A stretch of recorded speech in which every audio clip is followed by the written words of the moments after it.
Guys, welcome back to video 13. Thank you, Pace.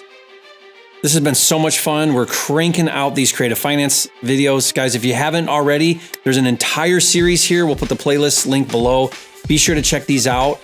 I think other than the first one, maybe sub 2, we did 2 videos, but I don't know that you need to go in chronological order, but they really are kind of laid out to where we kind of hit maybe the most common ones, moving down into some different advanced type strategies. A little bit more advanced, yeah. This one is super fun because we're going to be talking about LLCs, and most people don't think of LLCs as a creative finance strategy, but when you really understand the power of creating entities that own real estate, it opens up an entire world because now you can bring in multiple players. They can be members of an entity, multiple entities doing different things, all owning real estate. It becomes really powerful. I think one of the most simple ways to get an LLC involved in like a creative strategy is actually through wholesale, right? Yeah. Because there's what states give you a problem with wholesaling? Illinois.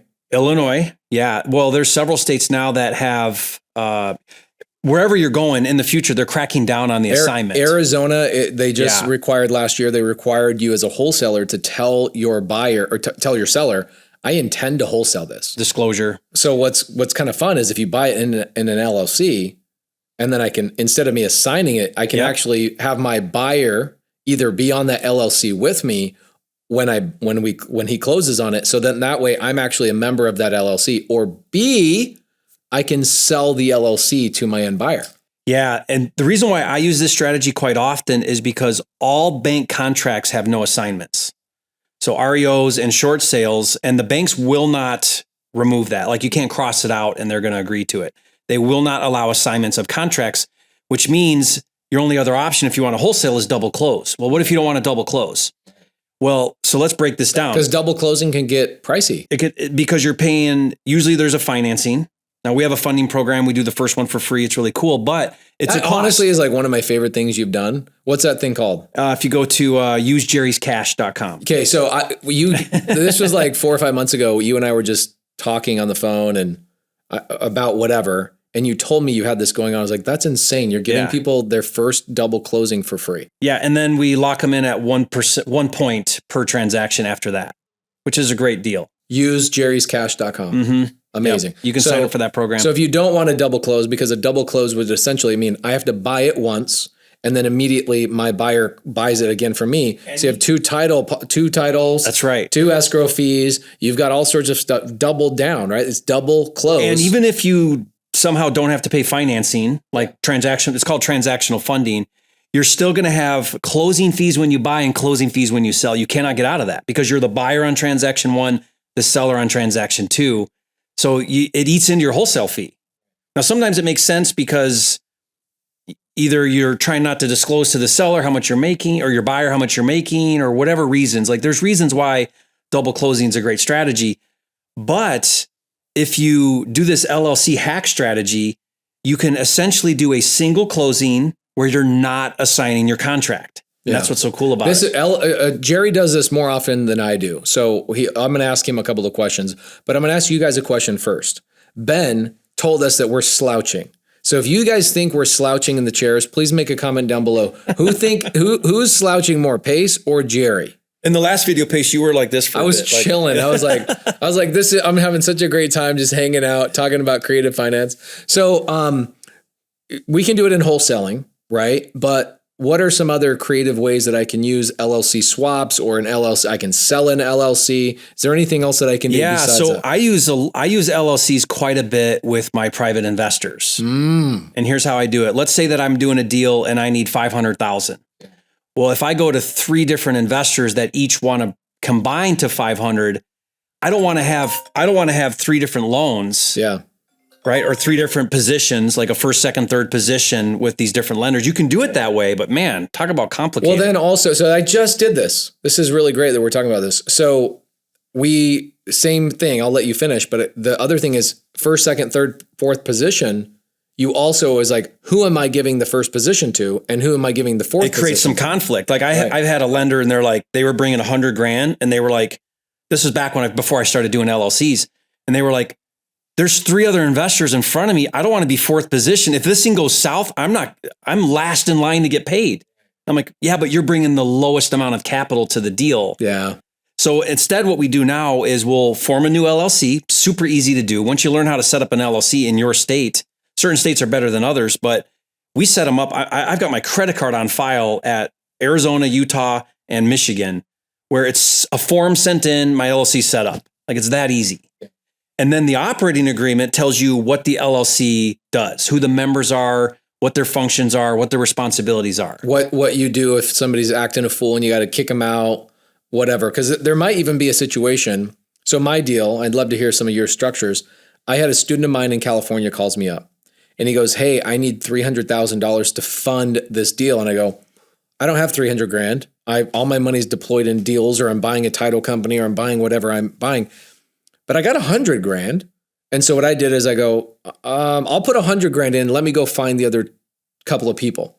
So I go, I'm 100 grand in. I bring $200,000. We pull an LLC together and we fund and we go into second position all collectively. Perfect, yeah. And what I did is I said, hey, for me bringing these people to the table, I want a little portion of your equity. When you sell the deal, not only do I want the interest payment that comes to me, but I want a $10,000 kicker. So they gave me a $10,000 little bump at the very end. I just got that $10,000 and gave it away to Molly, my operations manager. And did you spell that out in the operating agreement? Yeah. It was all in the operating agreement. So very similar. What I'll do is let's take that example again, where I have 3 different investors, all different amounts. We set up a new LLC. They now become members of because LLCs have members, not managers or not, partners. They're called members. And those members now in the operating agreement, it will spell out whatever functions they have, equity they have. And what I do is I base the splits on the capital contribution as far as who's getting how much payment. And that way it's now fair, right? Because now if you bring in 50,000 and 50,000 equals 25% of the deal, that's your portion in interest payment or however you're structuring the deal. So it allows you to create one entity, the LLC, with multiple members all bringing contribution with capital or other things. So then me, by putting the deal together, I'll come in as a member as well, and I'll be 51%. So I control the decision making, bring them all in. It'll spell out who gets paid what, when, and all of that. And it's just the operating agreement.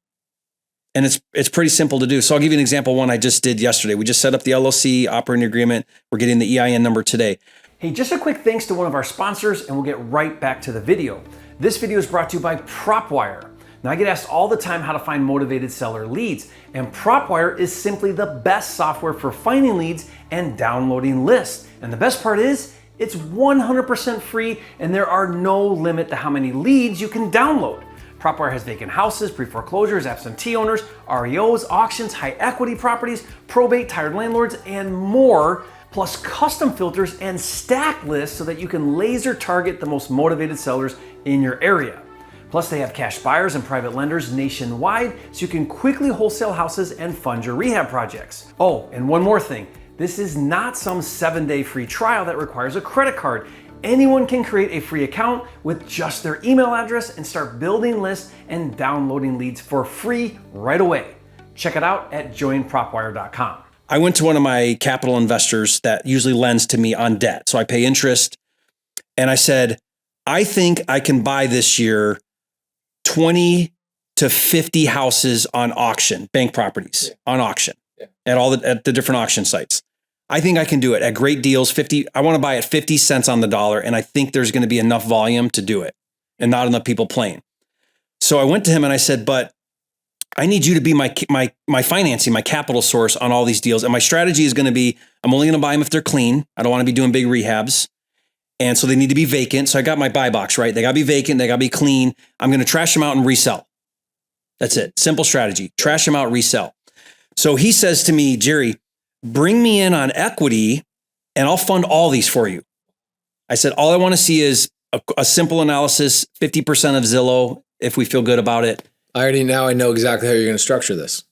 We form a new LLC. Money Guy and Jerry are on the operating agreement. Is that the name of the LLC? Is Money Guy and Jerry LLC? Pretty close. It's pretty close. It's his name, my name, LLC, pretty much. Yeah.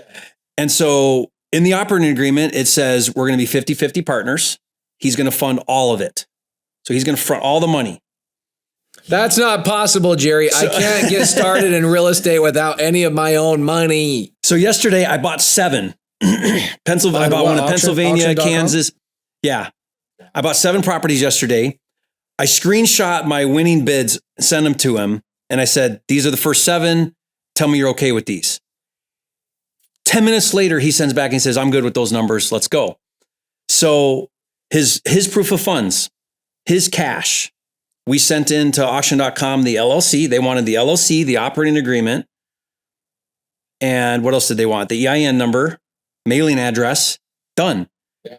And so now he's my partner on this project. It makes it a lot easier too, because you guys are on all the documents together. So you're not sitting there raising money. You guys are in a partnership together on an LLC. So you can have control of the bank account, and so can he, which is nice, right? Whereas when I go raise money for a deal, let's say a single flip, those people are my private money lenders not coming into an LLC with me, right? Nor should they necessarily.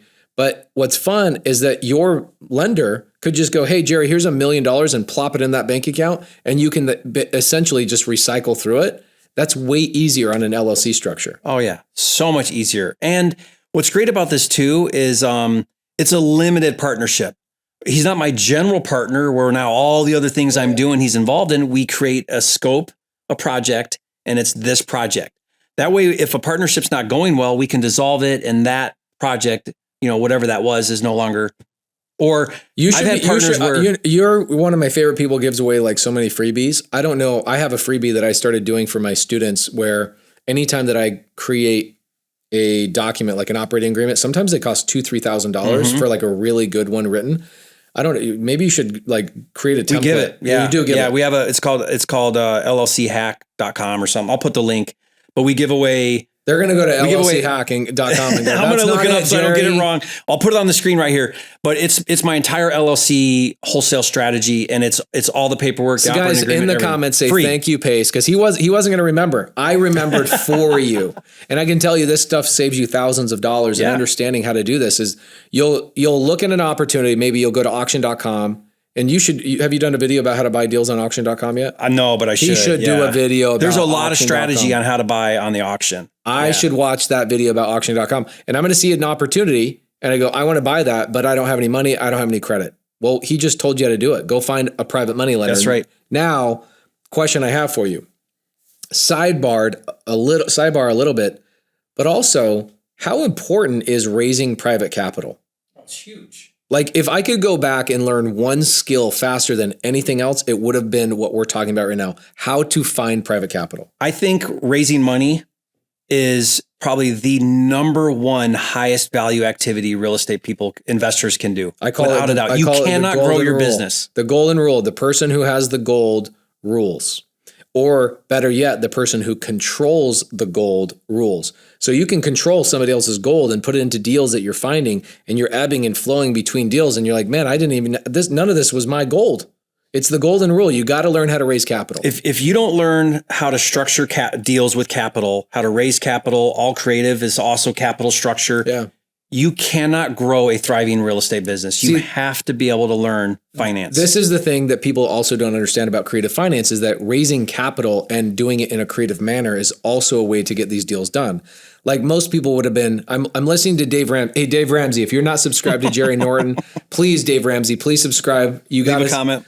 Make a comment, Dave. So I'm watching a video of Dave Ramsey. This is probably about a year ago. It's the worst advice I've ever seen in my life. Caller calls into his radio show and they go, Dave, I'm a contractor by trade. I make okay money, but I don't really have a lot of cash. However, I have my brother-in-law gifted a house to me and said, if you can go flip this and make a bunch of money, I'll split it with you. But it's too much of a project for me.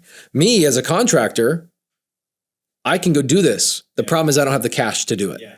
So I'm wondering, would it be smart for me to go and raise the capital to flip this house in terms of the renovation costs? Dave Ramsey says, absolutely not. Never borrow money from anybody for any reason. And why? The guy, this is what the guy says. He says, okay, so what should I do? And Dave goes, all right, you're a contractor, right? Yes. Okay. start a side hustle as a handyman and save up all your handyman money to then pay for the renovation. And the guy goes, well, that might take me 2 years. And Dave goes, so what? You'll be debt free. And I'm sitting here thinking, this guy just gave the worst advice to that human being. No concept of leverage. No concept of leverage. Yeah. No concept of leverage. I don't know a single multimillionaire that doesn't use leverage in their everyday practices. In fact, most of the conversations you have with yourself or with other people you're doing deals with is like, how do we bring somebody else's money to make this deal work? And it's all types of money too. Like I have 4% conventional loan money from the bank. That's a brain dead. It's brain damage to get, but it's 4%. So I go through the brain damage. Then I got all the expensive types, the private and hard money and asset based and so all realms of money. Zero down with the seller carrying it, all these things, it allows you to create a real estate business that has no ceiling on what you can do. That's where the challenge comes in, is I think when your people are brand new, they can't see past that next deal. We can't. So what happens is I see a deal and I go, okay, I can commit to that deal, but if I deploy my cash on that deal, then what happens tomorrow when I get a second deal? Or a third deal or a fourth deal? I'm going to have to turn all these other deals down because the velocity of money died in that one deal. Yeah. Whereas if you are creative with your structures, like LLC structures, like Jerry's talking about, what's the name of the LLC thing? You just he doesn't even know. LLChack.com. It's not LLChack.com. Flipper Kit. LLC Flipper Kit. Now that you keep saying, he's going to pull it up while I'm going to go through my 47 links of free stuff. This guy's the freebie king. He's always giving away the best freebies. So whatever that is, go there. Make sure you understand this. LLCflipperkit.com. It's an entire package to wholesale with an LLC. And this is cool, Pace. I don't know if you know this, but if you have my Flipster software and you're a Prime member, so that's the third level, we actually will set up the LLCs for you for free. We pay the cost for wholesaling them. Yep. We do the whole thing for you. Get you your articles, all your paperwork. It's all done. I wonder, I always want to, you ever drive behind somebody that at a red light and they're turning right and they don't turn right on a red light and you're sitting behind them, one car behind them, you're like, what are you doing? You're so confused. You know you can turn right on a red light. You just have to look left. So I'm always thinking I want to sit in the back seat of that car and just ask the person who's driving, go, what are you doing right now? Do you not know that you can do this even when the light is red? And it's the same thought process I have when I hear somebody go, hey, here's how to do it. Here's how to do it. Also, I'll do it for you. Oh, also, here's all the documents for you. And I'll do it for free. And here's the script, the exact script to tell your cash buyer how you're selling them the LLC, not the contract. And then you still see people that don't take action. I'm sitting there watching somebody at a red light going, why are you not turning red? There's no reason for you not to turn red. Yeah. That's an amazing situation. Well, let's talk about it. I think taking a minute to talk about wholesaling the LLC. We have a lot of wholesalers on the channel, Pace. I think this would be really great. So the thing you have to understand is, if you're going to wholesale an LLC, what you're doing is you're setting up a brand new entity specific to that project, that house. So then that new LLC doesn't own anything else. It's not an LLC you're using for something. You create it just for the purpose to turn around and sell it. Now that LLC is going to contract the property. So Pace and Jerry, our awesome LLC, is now the buyer on the contract. Now, when you go to do your wholesale deal, you're not assigning your contract, which now is in violation of a no assignment if it's an REO or whatever, or if you're trying to avoid a double close. In some states, right? Illinois, because some states, Illinois, you could get fined if you're not licensed, or some states actually require that the seller checkbox approving an assignment. So now you're just red flagging everybody what you're doing, and maybe you don't want to do that. So by doing this now, you create this LLC. All the LLC owns is that contract. Now what you're doing is you find your cash buyer, you figure out your price just like you normally would. Let's say it's $10,000, but instead of now assigning the contract, you're selling 100% membership rights of the LLC. So now the cash buyer is basically buying the business. And what does the business own? The contract. They now step in as the new member of that LLC. You assign them the rights to the LLC. They go to closing. There's no transfer. There's no transfer. There's no assignment. They are just the new member. It would be like, let's say Pace and I are partners and we buy a property. We get a contract on a property And as a signer of the entity, I sign the contract. But I'm out of town on the day of closing. And Pace is my partner, so Pace goes to closing. Well, title's going to say, Jerry signed the contract for this LLC. Pace is here at closing. What gives Pace the right to close? Well, we're going to give them an operating agreement. And the operating agreement's going to say, well, Pace is a signer and Jerry's a signer. I do this with all my partnerships now. You don't sign? I don't sign anything. My partner, Cody, signs, or Josiah signs. Well, how is that possible if one person signed the contract and another person signs at closing? Operating agreement. So now what's happening is that new cash buyer is saying to title, I'm now the new member of this LLC. I have 100% rights to it. I'm the signer. He signs. You just did a single closing without an assignment. What's smart too, so I have a student, Chester, out of Chicago, which Chicago is Illinois. Illinois has restrictions on wholesaling. You can wholesale once a year. And then it's a $25,000 fine. Yeah. So what he does is every year what they'll do is they'll go, hey, we're averaging about 3, maybe 4 wholesale deals a year. So, or 3 or 4 wholesale deals a month. So what they'll do is at the beginning of the year, they just did it. They'll go and start 40 LLCs, all sequential. So that it's like Chester Housing LLC number 1, number 2, number 3, number 4. So like in July, they'll be signing contracts in Chester's LLC number 13 or 30 or whatever it is. And the sellers are like, why? If they ever do, I've never heard of anybody asking, but if they ask, it's, dude, people fix and flip a lot of houses in just one LLC. When they're done with that LLC, they dissolve it. Or they dissolve the LLC. I'll tell you how I do. I do a little bit different. So when I make the offer in the name of the address LLC. Makes it easy to track. So I like that, yeah. 123 Main Street LLC. Now, I don't actually set the LLC up when I make the offer. And people are like, how are you doing that? Here's how. Because you don't want to create an LLC if the offer doesn't get accepted, or let's say it doesn't get through inspection. You don't want to create the LLC. I don't want to spend the money on the LLC until I have a deal. Well, if you're a Prime member, you don't have to. Right. So here's what I do. FlippingLLC.com? No, it's... well, he hasn't memorized it, guys. Flipper Kit. LLCFlipperKit.com. And by the way, I had a lawyer draft all of this. It's how to sell your LLCs, all the paperwork, the operating agreement, everything. It's really good. And it's free. I'll give it to you all for free. So what I do is let's say the address of the deal I'm making the offer on is 123 Main Street LLC, or Main Street. My offer is 123 Main LLC. If my offer gets accepted, what's going to happen? I got 20 days, 30 days to close. Title's going to say, hey, I need your LLC docs. I say, no problem. I'll get that over to you in the next couple days. You don't actually need it until closing. Then I go to the state. I set up my LLC. You can get those back the same day. Yeah. You pay a rush fee of like $69 or something. So same day or next day, I've got now my articles. Send that over to Title. I don't actually have the LLC that I made the offer in until after I get the contract. It's really smart. I like that. And if you use the address, it's a great way to just track them. I had a funny story in Detroit. So I bought and wholesaled this house, did the LLC because it was an REO. So it was. I remember this. It was 860 Melrose. REO means real estate owned, which means the bank owns it. Bank owns it. They will not let you do assignments. So I was wholesaling a ton of REO properties, doing the LLC. So I get this deal, and it's 860 Melrose LLC. So I buy it, wholesale it. Well, time goes by, and this house comes up for sale, and I make an offer on it, and I make the offer as 860 Melrose LLC. It's what I always do. And then when I went to form my LLC, the state of Michigan said, you can't use that name. It's already taken.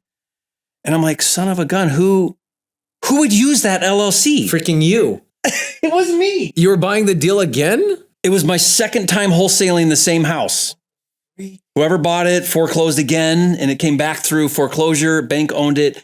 So I did it like this. I did Melrose 860 LLC, and I ended up wholesaling the same house 2 different times over like a 2-year period. I have never done that. I've never ran into a situation where I looked at something. I constantly am like driving around town and I see houses I flipped. I'm like, I should have never flipped that. I should have kept that house.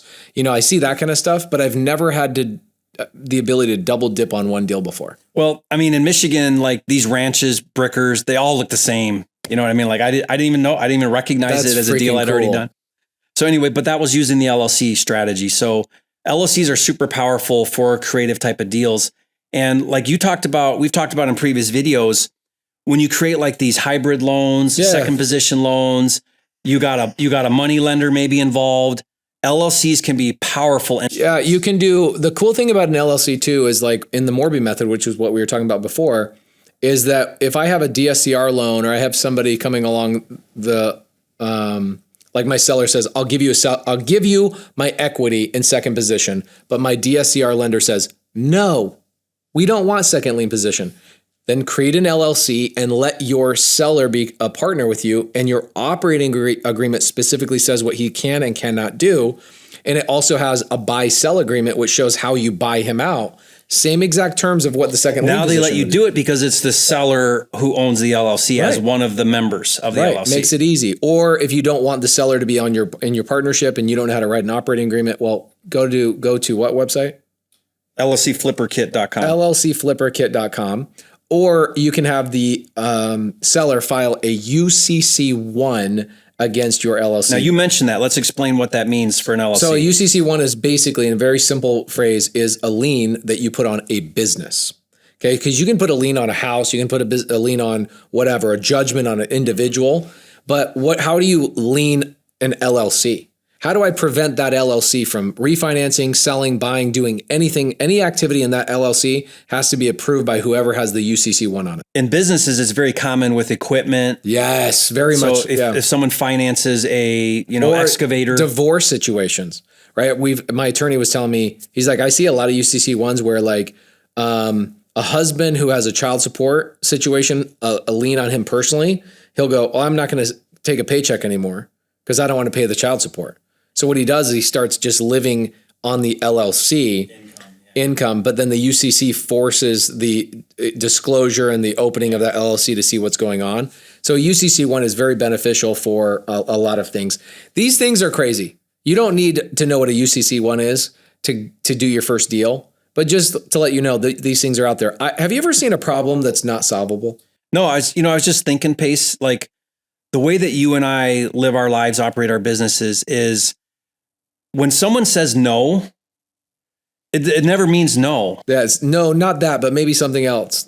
Or maybe not yet. Like when someone says no, it's like, well, let's explore some other ideas. Right. So check this out.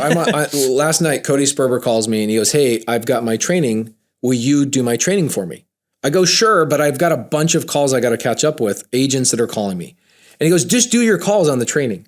So last night, I get an agent who calls me 7 months after I talked to him previously when the market was really hot. Yeah, different conversation now. Completely different conversation. So it was 7 houses stacked up. His client owns all 7. They've been in real estate for 40 plus years. I go, we're ready to get out. And when I pitched seller finance to all 7 houses, because I was going to turn them into sober living, the agent goes, there's no way this seller wants to do seller finance because they want to get out of the business. I go, it's perfectly logical. So maybe that's not a good fit for them yet. I say yet. He goes, no.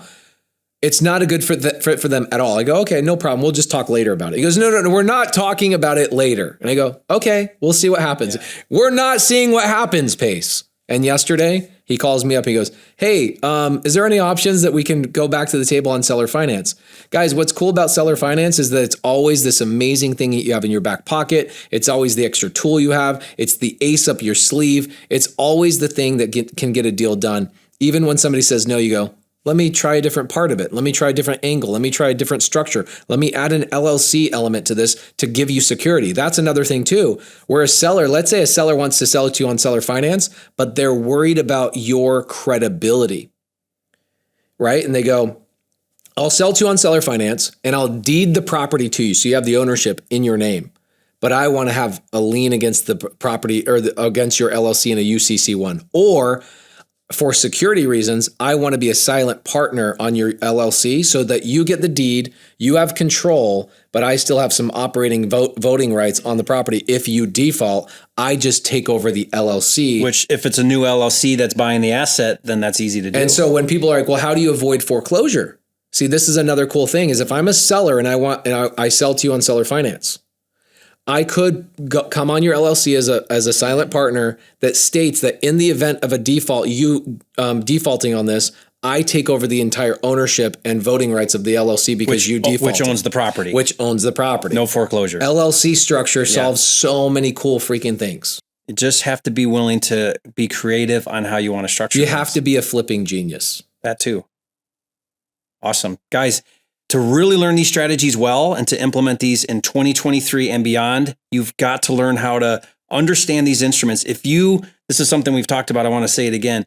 If you can't explain these strategies, all these different creative finance strategies, if you can't explain them to a seller or an agent in a way to where they understand it, you cannot put the deal together. If they're confused, they won't do it. And that, I think for people learning creative finance, the number one mistake they make is they just don't know how to present these strategies in a way that makes sense. A confused mind always says no.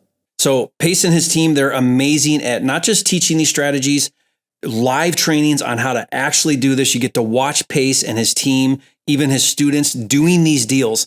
Nothing's more powerful than seeing it actually happen in real life. Like, that is such a great way to learn. The only thing better than that is just doing it yourself, like, fumbling through it on your own, because you learn so much doing that.